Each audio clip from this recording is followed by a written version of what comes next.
اور آپ اس ملک کی ایک اہم ترین طاقت اور اثاثہ ہیں، کیونکہ جس بلڈنگ میں جس ادارے میں ہم بیٹھے ہیں یہ پاکستان کا ایک اہم ستون ہے، اور یہاں جو کچھ ہوتا ہے پاکستان کو، دنیا کو اس کی خبر آپ کے ذریعے ہی ملتی ہے، اور آپ کی نیوٹرلٹی، امپارشیلٹی، آبجیکٹیوٹی وہ پاکستان کی ایک اساس ہے، کیونکہ لوگوں کو صحیح خبر ملنا آپ کا رائٹ تو ہے، لیکن آپ سے زیادہ رائٹ لوگوں کا ہے کہ انہیں حقائق کا اندازہ ہو۔ اب میری ایک یونیک پوزیشن ہے، میں فیڈرل گورنمنٹ کا نمائندہ بھی ہوں اور کورٹ کا ایڈمنسٹریشن آف جسٹس کا حصہ بھی ہوں، تو میری ذمہ داری اور وفاقی جو افسران یا ذمہ داران ہیں ان سے دگنی ہے، اور ظاہر ہے کہ جہاں ذمہ داریاں ہوتی ہیں وہاں امیدیں بھی بہت زیادہ ہوتی ہیں، اور میں یہ اللہ تعالیٰ کا کرم ہے، اس لائق میں نہیں تھا، اتنا بڑا اس نے مجھے موقع دیا، میری بساط سے زیادہ اللہ تعالیٰ نے امتحان میں ڈالا ہے، تو آپ دوستوں کی مدد سے میں چاہوں گا کہ جہاں ہم سے غلطیاں ہوں تو پرائیویٹلی بھی پبلکلی بھی میری آپ سے درخواست یہ ہوگی کہ آپ ہماری تصحیح بھی کریں، ہمیں بتائیں بھی اور پبلک کو بھی بتائیں اگر ہم اپنی غلطی کی تصحیح نہ کریں۔ ظاہر ہے کہ کچھ غلطیاں اس لیے ہوں گی کہ ہم انسان ہیں، کچھ اگر آپ کو لگے کہ اس لیے کوئی غلطی کر رہے ہیں کہ اس میں بدنیتی کا عنصر شامل ہے، تو میری آپ سے درخواست ہوگی کہ آپ کم سے کم، میں اپنی ذات کی بات کر رہا ہوں ظاہر، اور میری ذات سے مطلب یہ ہے کہ جو میری ذمہ داری ہے وفاقی حکومت کی حد تک، اگر اس میں کوتاہی آپ کو میری یا وفاقی حکومت کی طرف سے نظر آئے آپ پوائنٹ آؤٹ کریں، اور مجھے آنیسٹلی اگر لگا کہ ہم غلط ہیں تو میں اس کو تصحیح کرنے کی کوشش کروں گا پوری، اور اگر نہ کریں ہم تصحیح تو آپ کو پورا حق ہے کہ آپ پھر پاکستان کے لوگوں کو بتائیں گے جی ان کو ہم نے یہ پوائنٹ آؤٹ کیا، یہ تصحیح کر رہے کا موقع بھی دیا، نہیں کر رہے، اب عوام کو اس کا جاننے کا حق ہے، اور ہم سب ظاہر ہے کہ الٹیمیٹلی آپ میں سب جواب دیں پبلک بار کی اوپینین ہے، عوام کا اوپینین از دی، پاکستان کا اللہ تعالیٰ ہمارا ساورن ہے، لیکن زمین پہ وہ ساورینٹی اللہ تعالیٰ نے عوام کو دی ہے، اور وہی سب سے بڑی طاقت ہے، اور عوام کا جو امنگوں کا مظہر ہے وہ ہمارا آئین ہے، اس کی بالادستی،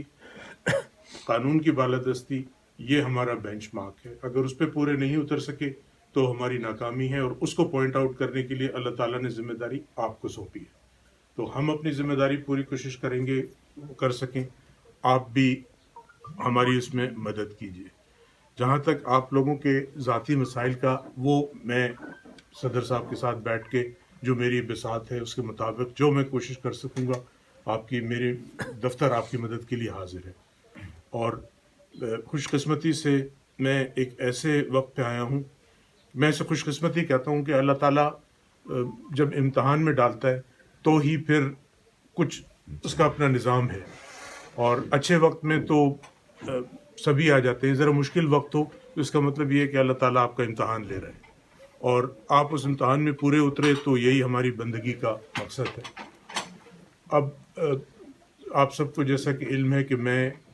جن حالات میں آیا، میں نے وزیر اعظم صاحب کو، اور وہ بڑے مہربان ہیں، he has gone out of his way, تو میں نے ان کو بڑا کلیئر بتایا تھا کہ ایک بہت بڑا کیس چل رہا ہے، ریفرنس جو ہماری عدلیہ سے متعلق ہے، اس کی اہمیت کا صرف آپ سب کو بھی بہت اچھی طرح اندازہ ہے، تو میں نے محترم وزیر اعظم کو پہلے سے یہ بتایا تھا کہ میری پوزیشن کانفلکٹنگ ہے، تو اس کیس میں مدد نہیں کر سکوں گا، اور میں آنیسٹلی بتاؤں کہ جب میں نے یہ سوچا کہ جب میں وزیر اعظم کو وہ بتاؤں گا تو وہ کہیں گے تھینک یو فار کمنگ، اور میں بھی، میری جان چھٹ جائے گی کہ ظاہر ہے کہ میں یہ ایک عہدہ ایسا ہے کہ آپ عزت کے لیے آتے ہیں، ہم سب اپنی اپنی اوقات سے زیادہ اللہ تعالیٰ مہربان ہے پریکٹس کر رہے تھے، آپ سب دیکھتے ہیں کہ یہاں بڑے اچھے اچھے وکیل ہیں، تو اللہ تعالیٰ مجھ پہ بھی مہربان تھا کہ میری کیپیسٹی اور اوقات سے زیادہ دے رہا تھا، لیکن یہ ایک عزت کی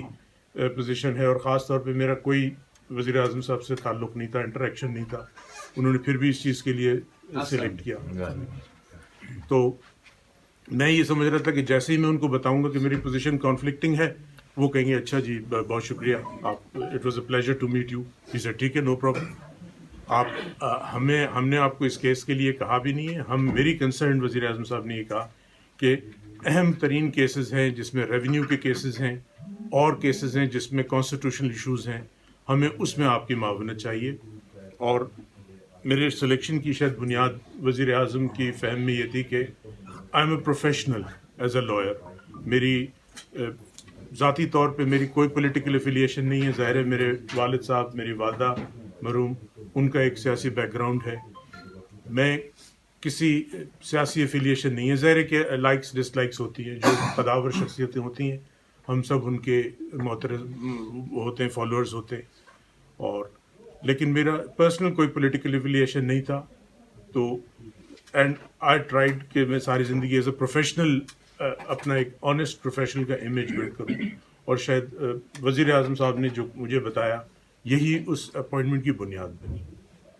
اور ان کو مجھ سے جو توقعات ہیں، اور میں بڑا اللہ تعالیٰ کا شکر گزار ہوں کہ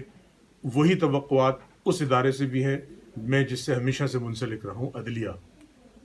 ہمارے جج صاحبان بہت شفیق ہیں، بہت عزت دیتے ہیں، اور پھر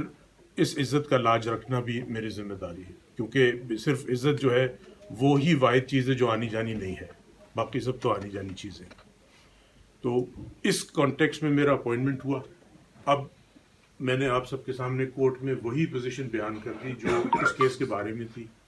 اب میں اس کیس سے ظاہر میرا کوئی تعلق نہیں ہے، لیکن باقی وفاقی حکومت کے جو بھی کیسز ہیں، اور خاص طور پہ وہ اہم کیسز جس میں ریونیو کا،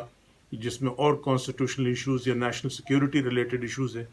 اس پہ میری پوری کوشش یہ ہوگی کہ کورٹ کی مکمل معاونت کی جائے، اور حکومت کا، ریاست کا جو کیس ہے وہ پوری تندہی کے ساتھ عدلیہ کے سامنے پیش کیا جائے، اور پھر ظاہر ہے کہ عدالت میں فیصلہ کرے گی. تو this is basically the background جس کانٹیکس میں آیا. اب آپ دوست کچھ پوچھنا چاہیں تو اس میں یہ ہے کہ خالستانی سینیئرٹی کے حوالے سے جو سینئر موسٹ ہیں پہلے وہ سوال کر لیں، پھر بعد میں دوسرے. تو ناصر صاحب سے شروع کرتے ہیں. ناصر صاحب کوئی سوال کوئی انٹرنیشنل لیٹیگیشن کے حوالے سے کچھ؟ وہ بھی کیونکہ آپ کو معلوم ہے کہ اس وقت پاکستان بڑا سیریس جو آربیٹریشن ایوارڈس ہمارے خلاف ہو گئے ہیں، جس کی بڑی بھاری امپلیکیشن ہے ہماری معیشت کے لیے. تو وہ بھی ان کی اہم ترین ترجیحات میں سے ہے. اور ریکڈک کا کیس اس وقت جو ہے انالمنٹ پروسیڈنگس ابھی شروع ہوئی ہیں، اور وہ ہماری معیشت کے لیے، ملک کی سلامتی کے لیے بہت اہم ہے. تو وزیر اعظم کی ایک بہت بڑی کنسرن یہ بھی تھی. انہوں نے کئی دفعہ کل کی میٹنگ میں بھی جہاں انہوں نے دوسرے امپورٹنٹ ریونیو ریلیٹڈ یا نیشنل سیکیورٹی ریلیٹڈ یا پبلک انٹرسٹ کیسز کا ذکر کیا، اس میں ترجیحات میں انہوں نے اس کیس کا بھی ذکر کیا. اور ساتھ ساتھ ظاہر ہے کہ اٹارنی جنرل آفس، میری پوری کوشش یہ ہوگی کہ میں اٹارنی جنرل آفس کو جو آئین کی لمٹس ہیں اس کے اندر ایک اٹانومس انڈیپینڈنٹ ادارے کے طور پہ اٹارنی جنرل آفس کو اسٹیبلش کرنے میں مدد کر سکوں. اور اس سے حکومت کا بھی فائدہ ہوگا، عدلیہ بھی ظاہر اس کو ایک انڈیپینڈنٹ ویو ملے گا. تو میری پوری کوشش یہ ہوگی کہ تمام ڈپارٹمنٹس کے ساتھ مل کے کام کروں. اور لیکن میں چاہوں گا یہ کہ جب میں واپس جاؤں اٹارنی جنرل آفس سے، تو اس آفس کا ایٹ لیسٹ قد جو ہے وہ اس سے اونچا ہو اس وقت جب میں نے یہ آفس لیا تھا. تو یہ میری زندگی کا سب سے بڑا اچیومنٹ ہوگا اگر یہ میں کر سکا. اور وزیر اعظم نے اس معاملے میں مجھے مکمل آزادی دی ہے اور اپنی سپورٹ کے یقین دلایا ہے. تو میں پوری کوشش یہ کروں گا کہ اپنی لمٹس کے اندر اس آفس کو اٹانومس انڈیپینڈنٹ کروں، اور تاکہ جو بھی اگر گورنمنٹ کے بھی ایشوز ہوں تو ان تمام پہ عدلیہ سے متعلق attorney general is the only person who is answerable to the federal. شکریہ اٹارنی جنرل صاحب. ایک تو آپ کے آنے کا بہت بہت شکریہ، آپ نے ہماری گریس بڑھائی ہے، اور سر ہماری اپنی بھی بہت عزت ہوئی ہے. سر یہ میں پوچھنا چاہ رہا تھا کہ انیلمنٹ کی جو پروسیڈنگز آپ لوگوں نے انیشیٹ کیا گورنمنٹ آف پاکستان میں، اس سے آٹومیٹک اسٹے تو مل گیا ہے ہمیں، لیکن ابھی ایک کمیٹی کے پاس جانی ہے. تو میں یہ پوچھنا چاہ رہا تھا کہ آپ نے تو سر تھوڑا بہت اسٹڈی کیا ہوگا تھا، سر کوئی چانس ہے، کیونکہ بہت ہیوی قسم کی ہم پہ پینلٹی امپوز ہوئی ہے، تو ہم کیا اس سے نکل سکیں گے؟ کوئی مطلب ہمارا کیس اسٹرانگ ہے یا بہت ویک ہے؟ انلمنٹ پروسیڈنگس سیکنڈ سٹیج ہوتا ہے. بیسکلی اٹس لائک کہ کیس فیصلہ ہو چکا ہے، یہ ریویو ہے. اس کا اسکوپ اوپن اینڈڈ جیسے پہلی راؤنڈ کا ہوتا ہے وہ نہیں ہے. تو مشکلات ضرور ہیں، لیکن ناممکن نہیں ہے. اور کیونکہ یہ کیس کی امپلیکیشنز یہ ہیں کہ ہمارا اکنامک سروائیول اس سے ہم جتنے آپ نے دیکھا ہے کہ جو اماؤنٹ اس کیس میں انوالو ہے وہ ہم اس سے کہیں کم اماؤنٹ کے لیے کتنی مشکلات سے ہماری حکومت جو ہے وہ آئی ایم ایف کا پیکج ہے, دوسری جو گورنمنٹس ہیں, تو اس کا امپلیکیشن بہت زیادہ ہماری معیشت کے لیے خطرناک ہوگا. ہماری پوری کوشش یہ ہے کہ اس وقت امیجیٹ ہمارے سامنے جو گول ہے وہ یہ ہے کہ اس جو آٹومیٹک انٹرم آرڈر ہوا ہے یا اسٹے ہے وہ کنفرم ہو جائے تاکہ پھر انالمنٹ پروسیڈنگ شروع ہوں. تو آئی ایم ہوپ فل, اور وہ اگلے 3 سے 4 ہفتے میں وہ پروسیڈنگز ہوں گی. تو اور وہ ہمارے لیے سروائیول کا مسئلہ ہے, تو ہماری جو اپنی اوقات اور بساط ہے اس کے مطابق ہم ویل اسپیئر نو ایفرٹس انشاءاللہ. اچھا یہ سب اس میں یہ ریکارڈنگ کا ایوارڈ ہوا, اس میں غلطی آپ کو کہاں نظر آتی ہے؟ ہماری پریویس لیگل اسٹریٹجی کے اندر, یا عدلیہ کی طرف سے جو 184(3) میں مداخلت کی گئی اس کی وجہ سے؟ سب میں اس وقت آنیسٹلی میں 24 فروری کو میں نے چارج لیا ہے, میں اس کے پیچھے میں دیکھنا ہی نہیں چاہتا. کیونکہ میں صرف انٹرسٹڈ یہ ہوں تو ہر ایٹ ایوری لیول. اب میں اگر اس کی ہسٹری میں ظاہر ہے کہ میں بھی وکیل ہوں, میں اس کا ایک بیک گراؤنڈ سپریم کورٹ کا ججمنٹ تھا, ہم نے سب نے پڑھا ہے, لیکن اس وقت آبجیکٹیو جو ہے وہ یہ ہے کہ جی جو آگے کرائسس ہے اسے کس طرح اوائڈ کیا جائے, اور وجہ کچھ بھی ہو اب وہ کرائسس آ گئی ہے, اور ہم اگر اس کی وجہ بتائیں گے تو وہ ٹریبیونل یا کمیٹی جو ہے وہ اس کے لیے ناکافی ہے. تو میرا اس وقت تمام فوکس اس پہ ہے کہ کیوں ہوا نہیں, جو ہوا اس سے کیسے اوائڈ کرنا ہے, ڈیمیج کنٹرول. آپ کی ایفیلیشنز رہی ہیں, آپ کی ماشاءاللہ سے فیملی بھی بڑی پولیٹیکل ہے,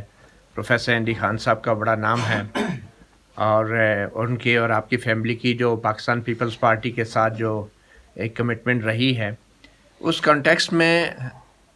ایک بہت امپورٹنٹ کیس سپریم کورٹ میں ابھی جو ہے وہ پینڈنگ ہے, اور وہ ہے former prime minister Zulfiqar Ali Bhutto کی سزائے موت کے حوالے سے ایک ایڈوائزری جورسڈکشن انووک کی گئی تھی صدر پاکستان کی طرف سے. تو اس حوالے سے آپ کیا اس کیس کو جلدی اس کا فیصلہ کروانا چاہیں گے بطور اٹارنی جنرل, اور اگر حکومت آپ کو نہیں کہتی کہ آپ اس میں ریپرزینٹ کریں تو کیا آپ اس میں بھی کانفلکٹ آف انٹرسٹ کا کوئی آرگومنٹ یوز کریں گے, یا آپ چاہیں گے کہ اس کا فیصلہ ہونا چاہیے؟ اور کیا آپ سمجھتے ہیں کہ حکومت آپ اس کیس میں ریپرزینٹ کر سکیں گے فیڈریشن کو اس حوالے سے, یا جلدی فیصلہ ہونا چاہیے؟ اس کے بارے میں آپ کیا کہیں؟ مجھے میرا پہلا کرائٹیریا یہ ہے کہ جو ریاست کے لیے اہم کیسز ہیں ان کو جلدی سے جلدی, ظاہر ہر کیس اہم ہے جو سپریم کورٹ میں آیا ہے, چاہے وہ 184(3) میں ہو, 186 میں ہو, یا اپلیٹ 185 جورسڈکشن میں ہو, تو جو ظاہر ہے کہ ہر کیسز کی جو گریوٹی ہوتی ہے تو اس حساب سے میں کیسز چلاؤں گا. جہاں تک آپ نے اس پرٹیکولر اوپینین کی بات کی, اس میں سمجھتا ہوں کہ, اور میں ایک اپنا آپ کو پرنسپل بتا دوں, اگر کوئی کیس لگتا ہے اور اس میں خدا نخواستہ ایک تو ایتھیکل وہ ہے کہ کانفلکٹ آف انٹرسٹ ڈائریکٹ ہو جیسے اس ریفرنس میں تھا, لیکن سیاسی ایفیلیشن میرے والد صاحب کی خدا نخواستہ اگر میرے والد صاحب کا بھی کیس سامنے ہو تو میں یہ بھول جاؤں گا کہ میرے سامنے کون ہے, کیونکہ مجھے اللہ تعالیٰ کو منہ دکھانا ہے. تو اگر ذوالفقار علی بھٹو صاحب کا کیس میں میرٹ پہ, یا مشرف صاحب کا کیس ہو, یا کسی کا بھی کیس ہو, میں اپنی پوری دیانت کے ساتھ جو مجھے آبجیکٹو میری lifetime training as a lawyer ہے اس کے مطابق اس کو ہینڈل کروں گا, اور اللہ تعالیٰ کی رہنمائی حاصل رہی تو اس میں مجھے کوئی نہ کانفلکٹ ہوگی نہ ڈسکمفرٹ ہوگی. آپ سمجھتے ہیں کہ بھٹو کی جو سزا تھی وہ جوڈیشل مرڈر تھا؟ میں اب اس پہ کیونکہ سب جوڈیس ہے تو کامنٹ کرنا مناسب ہے. غلام نبی یوسف جی صاحب 92 نیوز. سر میرا جو کویسچن ہے, میں 2 چیزیں, ایک تو یہ جو ریفرنس جو کرنٹ ریفرنس ہے اس حوالے سے آپ کا ایک اسٹیٹس جو اٹارنی جنرل فار پاکستان ہے, تو اس حیثیت میں بھی کورٹ نے آپ سے معاونت لینی ہے, تو وہ جب چونکہ آپ اس سے پہلے اس پر کمنٹ کر چکے جب یہ ریفرنس آیا تھا, تو آپ کا کیا وہی موقف ہوگا؟ دوسرا جو میرا کویسچن ہے وہ انٹرمنٹ سینٹرز کے بارے میں. Peshawar high court internment centres کو